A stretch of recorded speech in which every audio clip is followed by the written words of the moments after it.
Was a historic attempt, a coalition combining all elements of society in Israel, from the very right to the very left, and for the first time including an Arab party, the United Arab List with its leader Mansour Abbas.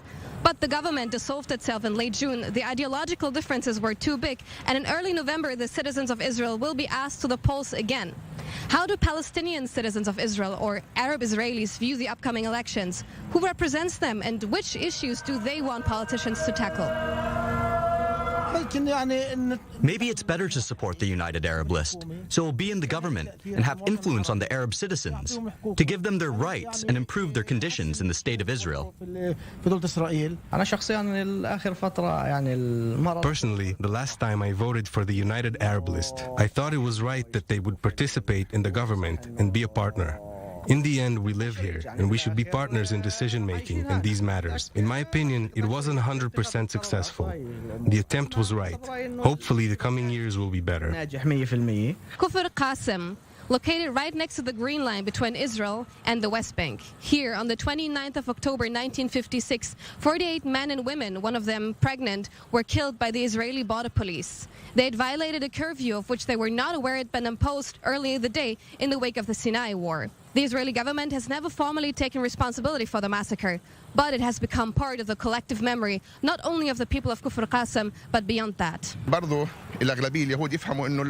Israeli Jews should understand, the majority should understand, that the existence of Palestinians here is a fact. They cannot be expelled. The only solution is coexistence. In 1956, the massacre happened, but unfortunately, even leftist prime ministers did not recognize it. They did apologize, but they did not take responsibility. What happened in 56 cannot be forgotten. But every year we make efforts, especially Asawi Fresh, who asked for full recognition from the Knesset and the government, recognition by the prime ministers, whoever they were. Asawi Fresh, the Minister for Regional Cooperation, hails from Kfar Qasim. He is part of the Meretz party. Although he will not run in the next elections, is his party seen as a good fit for parliament? Meretz, regardless whether I agree or not with its views, I as an Arab vote for Arab parties. Despite of Isawi Fersh, even though he is a dear friend of mine, a person who works for the Arab society, but I, because of my Arab identity, I vote for Arab parties. Meretz is a party that advocates peace and relations with Arabs, and its attitude toward the Arab issues is good. I don't push away the idea of voting for Meretz, but I believe that now the Arab citizens should concentrate on the two Arab parties, the United Arab List and the Joint List. This probably also because of demands they want the future government to address. It's enough to enter Kfar Qasim than to drive 3 or 4 kilometers to Rosh Ain. You would know what is missing here. Many things are neglected in the Arab society. The infrastructure. And an Arab is not valued the same way a Jewish person is. Full stop.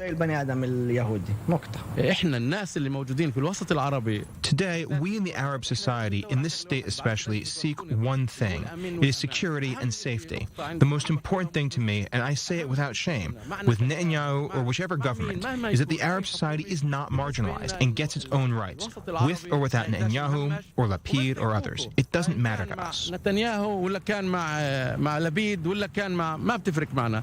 Despite the fact that all the residents we spoke to said that they were going to vote, recent polls predict that the turnout among Arab Israeli voters will be low. The vote from the Arab sector could influence the elections considerably.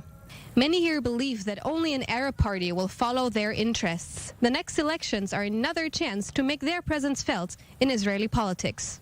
Pia Steckelbach, I-24 News, Kfar Qasim.